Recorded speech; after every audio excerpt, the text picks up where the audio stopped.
안녕하세요 여러분. Welcome to my channel. 제 이름은 EJ이고요. 오늘 제가 보여드릴 영상은요. 저희 집 실링이 높아서 횡한 패밀리룸에 제가 직접 디자인하고 제작한 대형 사이즈 행잉 플랜터입니다. 자, 보러 가시죠. 제가 사용했던 재료들을 보여드릴게요.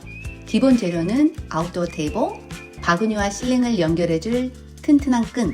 저는 이 끈을 달러스토어에서 구입했어요. 그리고 헤비두리 훅. 바구니를 채워주고 나뭇가지를 장식해줄 재료들인데요. 식물은 개인적으로 파토스를 추천드려요. 왜냐하면 2주에 한 번 정도만 물을 줘도 되고 햇빛이 잘 안 드는 곳에서도 정말 잘 자라는 생명력이 정말 좋은 아이들이라 관리가 쉽습니다. 그리고 바구니 밑에 달아줄 페리테일 라잇인데요. 요건 리모컨이 있고 건전지로 사용이 가능한 라잇입니다. 마른 나뭇가지를 생명력 있게 보이게 하고 바구니를 조금 더 풍성하게 디자인하고 싶어서 인조식물들을 구입을 했어요. 유칼립투스하고 스트링으로 되어 있는 진주 모양의 다육이를 벌크로 구입했습니다. 내추럴한 느낌을 나타내려고 저희 집 백야드에 있던 이름 모를 나무를 잘랐고요. 왼쪽 사진이죠. 나뭇가지들은 최대한 길게 자르고 붙어있는 나뭇잎들은 제거를 했습니다. 저는 이 플랜터 샹들리어를 원형 식탁 위에 달고 싶었기 때문에 테이블 중앙 실링 부분에 훅을 달았습니다. 요건 남편이 해줬고요.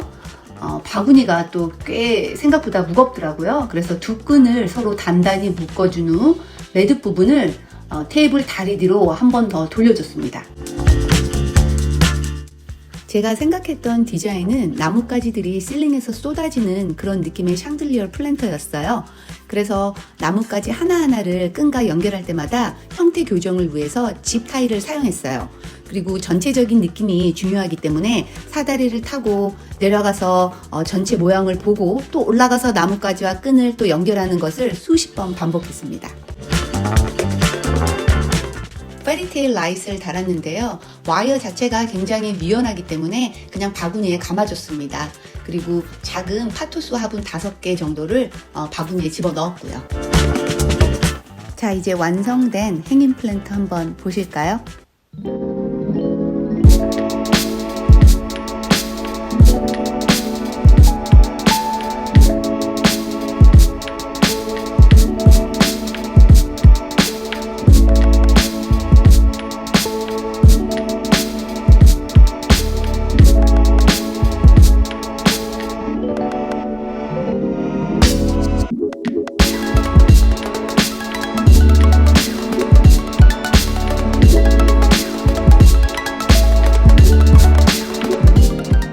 제가 유튜브 시작한 지 얼마 되지 않아서 정말 부족한 영상이었어요.